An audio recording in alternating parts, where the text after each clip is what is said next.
As I've previously said from the outset, Marco Muzzo took full responsibility for his actions, took full accountability for his actions, and today he fully accepts the sentence that was imposed by Justice First today and will commence his sentence today, the sentence that was imposed by Her Honor.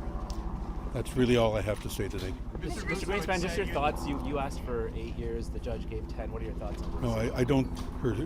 She's the judge, and she had a range of sentence that went from 8 years to 12 years.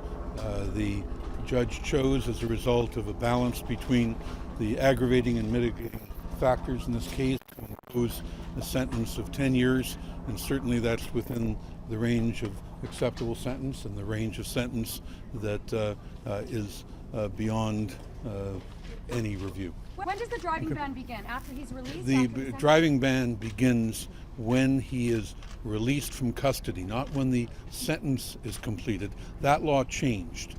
Many of the driving prohibitions in the past began today.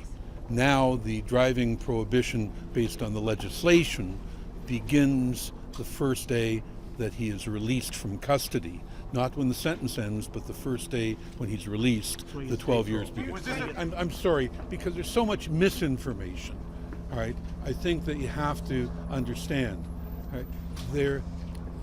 There was at one time, prior to the Harper years, there was what was called accelerated parole release, which was for nonviolent offenses, you could be parole eligible after a sixth. That legislation changed about 3 or 4 years ago, 5 years ago. There is no accelerated parole release. Parole is after a third. Day parole at the very earliest is 6 months before the 1/3. So he's got at least about 3 years behind bars at least. And then the driving prohibition starts at that point, right? And the driving prohibition starts when the person is released from custody, not when the sentence expires. Can you just talk about how he's feeling? How's Marco doing? How is he